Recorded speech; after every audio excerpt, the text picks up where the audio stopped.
Welcome to the appendix, where we read the primary sources of the past so the present can be better understood. Today's primary source, the Pinckney Treaty, October 27, 1795. Treaty of Friendship, Boundaries, Commerce, and Navigation between the United States of America and the King of Spain. On the conclusion of the Revolutionary War, Spain, refusing to recognize the right of Great Britain to give the United States the right to navigate the Mississippi, closed that river to Americans. Other matters of dispute between the United States and Spain concerned the boundaries of West Florida and the activities of the Spanish authorities in fomenting discontent among the Indians. Efforts of the United States to conclude a satisfactory treaty with Spain were unsuccessful in 1781 and again in 1785, 1786.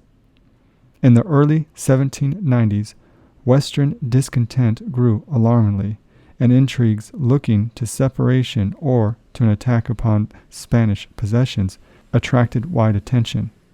The conclusion of Jay's Treaty inspired the Spanish court with the fear that Great Britain and the United States might combine to attack Spanish possessions in the New World, and the Spanish minister, Godoy, promptly concluded with Thomas Pinckney a treaty whose provisions were highly satisfactory to Americans. The terms of the treaty, however, were not carried out for almost 3 years.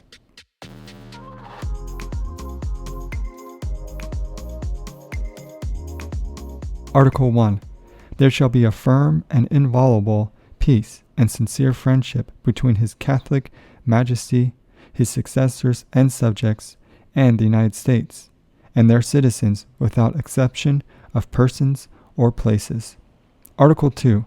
To prevent all disputes on the subject of the boundaries which separate the territories of the two high contracting parties, it is hereby declared and agreed to as follows, to wit: the southern boundary of the United States, which divides their territory from the Spanish colonies of East and West Florida, shall be designated by a line between the river Mississippi at the northernmost part of the 31st degree of latitude north of the equator, which from thence shall be drawn due east to the middle of the river Apalache or Chattahoochee, thence along the middle thereof to its junction with the Flint, thence straight to the head of St. Mary's River, and thence down the middle thereof to the Atlantic Ocean. Article 4. It is likewise agreed that the western boundary of the United States, which separates them from the Spanish colony of Louisiana, is in the middle of the channel or bed of the river Mississippi, from the northern boundary of the said states to the completion of the 31st degree of latitude north of the equator.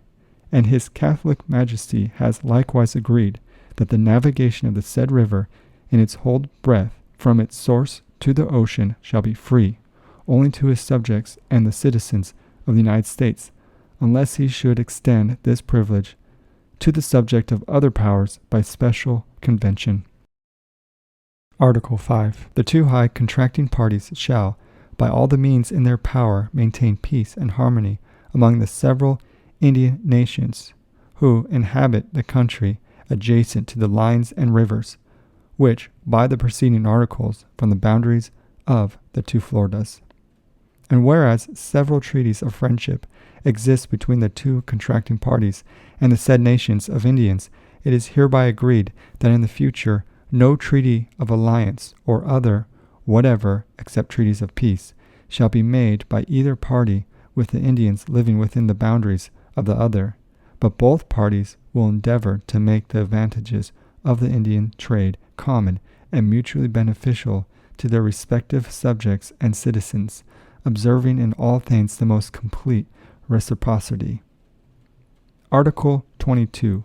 And in consequence of the stipulations contained in the 4th article, His Catholic Majesty will permit the citizens of the United States for the space of 3 years from this time to deposit their merchandises and effects in the ports of New Orleans, and to export them from thence without paying any other duty than a fair price for the hire of the stores, and His Majesty's promises either to continue this permission if he finds during that time that it is not prejudicial to the interests of Spain, or if he should not agree to continue it there, he will assign to them on another part of the bank of the Mississippi the equivalent establishment.